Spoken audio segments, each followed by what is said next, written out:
Isang mapagpalang araw po sa inyong lahat dyan sa God's Dwelling. Ako po'y bumabati ng isang congratulations sa inyo pong inaugural sa araw na ito.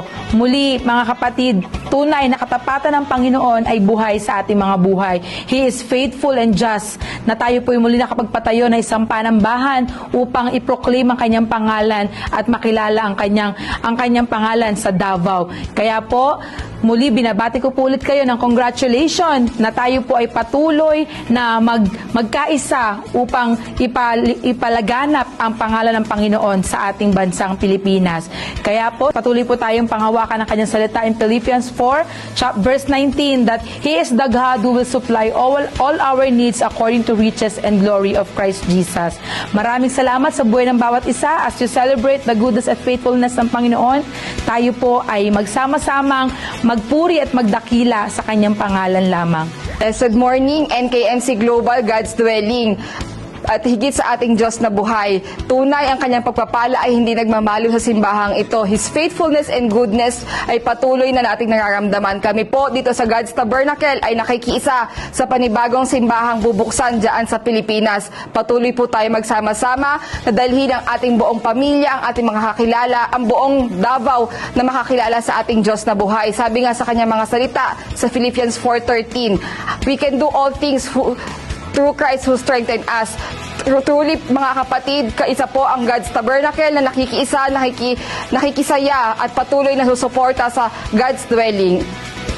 We praise and thank the Lord po sa buhay ng bawat isa. God bless you all. NKMC Global God's Dwelling. Mayong buntag, adlaw gabi sa inyo diha sa Davao. Congratulations on your grand inauguration diha sa Davao God's Dwelling.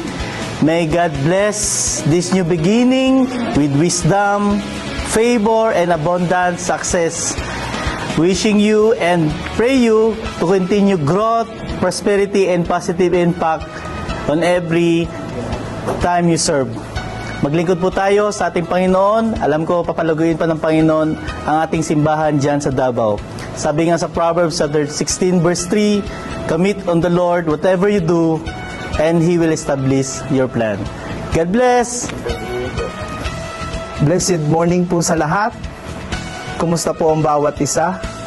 Praise God po sa ating Panginoong Diyos na ang answered prayer po ng ating bagong God's Dwelling in Davao ay pinagkaloob na po ng ating Panginoong Jesus.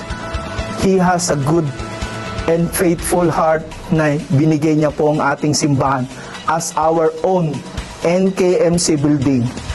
Congratulations for your opening po ng God's Dwelling. Praise God po. Sabi nga po sa Lucas chapter 4 verse 8, ang ating Panginoong Diyos lamang ang dapat nating sambahin. Siya lang po ang ating dapat paglingkuran. Praise God nga po. Sabi nga po dito sa kanyang salita, siya lang po ang ating Diyos na sasambahin. Wala na pong iba, kundi ang ating Panginoong Hesus lang ang ating itataas sa ating buhay. Muli po, ako po'y bumabati mula po sa aking taus-pusong pagbati sa pagbubukas po ng God's Dwelling. Congratulations and God's speed po sa inyong lahat. Maayong buntag mga kaigsuunan sa Davao. We praise and thank God sa inyong pag-abri sa inyong simbahan karon nga adlaw. Giingon nga sa salita sa Ginoo sa Ephesians 3:20-21, now to Him who is able to do far more abundant than all that we ask or think according to the power at work within us. To Him be glory in the church and in Christ Jesus throughout all generations forever and ever. Among giampo nga ang simbahan sa Davao ay mas mudaghan pa ang kaluluwa nga nanginhanglan sa atong Ginoo. We pray, we seek God to our life in Jesus Christ. Shalom God's Dwelling, isa po mapagpalang umaga sa bawat isa.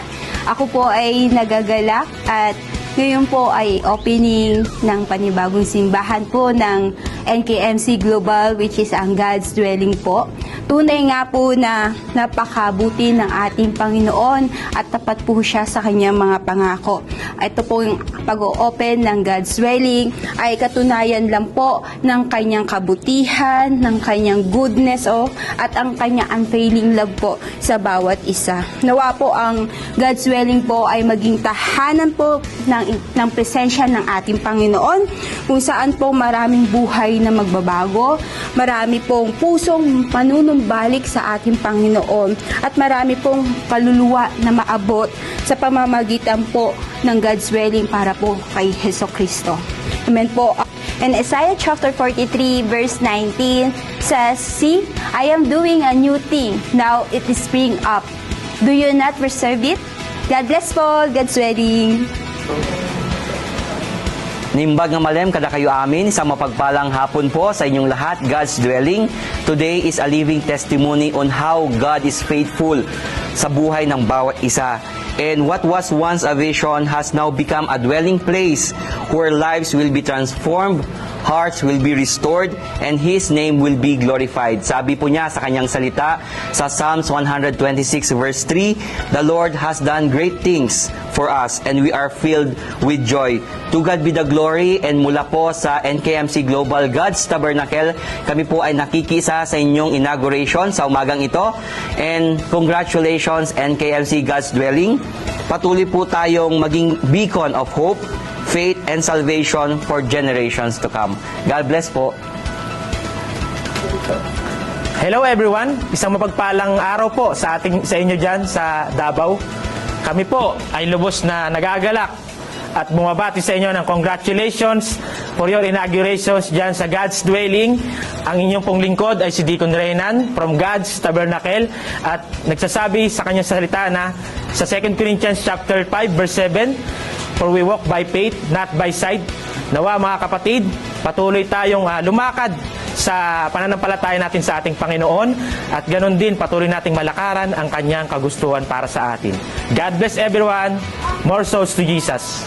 Mapagpalang umaga po lahat dyan sa Davao. Kami po ng NKMC Global God's Tabernacle ay nakikiisa po sa inauguration ngayong araw na ito. Ito po ay nagawa dahil po sa biyaya at grasya ng ating Panginoong Diyos, dahil po sa pagkakaisa ng bawat isa po sa atin na makapagpatayo po tayo ng bagong building dyan sa Davao. Nakita po natin ang mga panalangin po ng leaders natin at maging mga miyembro po ng panambahan na to ay nakiisa rin po. Kaya kami po ay nagpapasalamat talaga sa kabutihan ng ating Panginoong Diyos na ibinuhos niya ang kanyang pagpapala sa God's Dwelling. Sabi nga sa kanyang mga salita, whoever dwells in the shelter of the Most High will find rest in the shadow of the Almighty. Kaya dito po natin ibibigay lahat po ng pagpapala ng ating Panginoong Diyos. Dito po natin lahat ipupunta sa God's Dwelling na ito. Tayo po ay maglingkod na may pagpapakumbaba sa ating Panginoong Diyos, may pagmamahalan, pagkakaisa.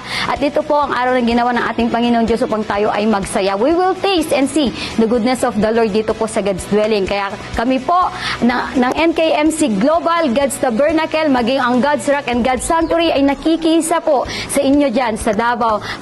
Mapagpalang araw po, and God bless everyone. Ako nga po ang lingkod ng ating Panginoong Diyos na si Deaconessa Mayan, and God bless everyone. Congratulations on your